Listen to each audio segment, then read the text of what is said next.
ভেঙে পড়েছে সরবরাহ ব্যবস্থা। চাহিদার তুলনায় বাজারে পণ্য আসছে কম, তাই হু হু করে বাড়ছে দাম। সপ্তাহের ব্যবধানে কেজি প্রতি সবজির দাম বেড়েছে ৩০ থেকে ৪০ টাকা।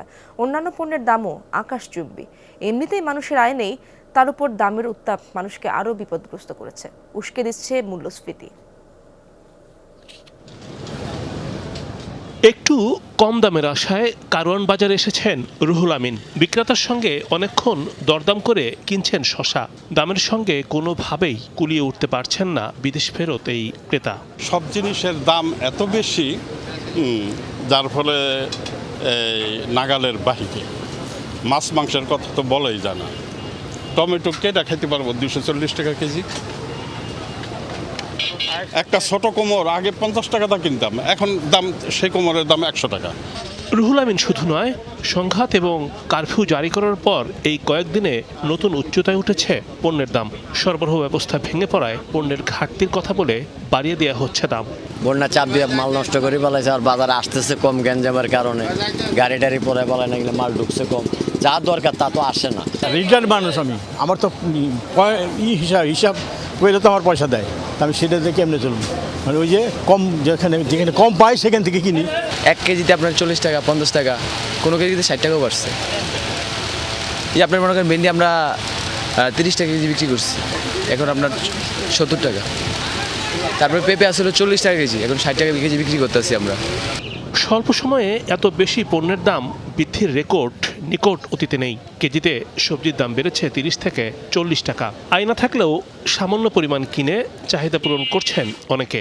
আয় করি হলো 10 টাকা, খরচ হয় 20 টাকা, দানা করতে হয়। যে আলু নিতাম 50 টাকা 60 টাকা, সে 80 টাকা নিতে হচ্ছে।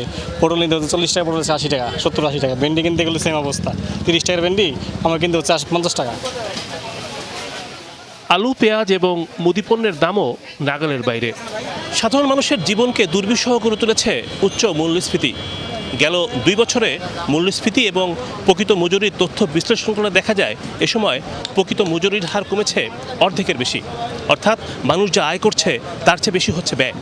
কয়েক বছর ধরে মূল্যস্ফীতির চাপে সাধারণ মানুষ, সার্বিক এবং খাদ্য মূল্যস্ফীতির উভয় সূচকই নিয়ন্ত্রণের বাইরে। 10.5% কাছাকাছি খাদ্য মূল্যস্ফীতির হার। চলমান সংকটের কারণে আরও বাড়বে অর্থনীতির এই গুরুত্বপূর্ণ সূচক। সাপ্লাই চেইনটা ডিসরাপ্ট হওয়ার ফলে এবং একই সঙ্গে বাংলাদেশে তো একটা টেন্ডেন্সি আছেই, একটা মধ্যস্বত্বকারীরা এই সুযোগটা নিচ্ছে, মানুষের মানে কপালে ভাঁজ পড়ছে, অস্বস্তিতে আছে মানুষ, কিন্তু বিশেষ করে এমনি এই দ্রব্যমূল্য নিয়ে আছেই। তার উপর যদি এই ধরনের তাদের কাজকর্ম বন্ধ থাকে, তাহলে কিন্তু এটা আসলে মানুষের জন্য কোনোভাবেই ভালো কিছু বয়ে আনছে না। মূল্যস্ফীতি হলে সবচেয়ে বেশি সংকটে পড়ে নিম্নবিত্ত, তাদের সহায়তায় তেমন উদ্যোগ নেই। ইন্টারনেট সেবা বিচ্ছিন্ন হওয়ায় পণ্য বিক্রি করতে পারছে না টিসিবি। সবসময় ইনফ্লেশনটা হচ্ছে সমাজের যে প্রান্তিক গোষ্ঠী, যেটা জনগোষ্ঠী আছে, বিশেষ করে খেটে খাওয়া মানুষ, এবং সেটা কিন্তু বাংলাদেশের অর্থনীতির প্রায় মানে বলবো যে 80% কিন্তু এই ঘটনার আর কি, অর্থাৎ ইনফর্মাল সেক্টরে যারা, তারা বেশি ক্ষতিগ্রস্ত হচ্ছে। খাদ্যপণ্য সরবরাহ ব্যবস্থা কারফিউর বাইরে রাখা হয়েছে, তবে পণ্যের সরবরাহ নিরবিচ্ছিন্ন করতে তৎপরতা নেই। রিমন রহমান, যমুনা নিউজ, ঢাকা।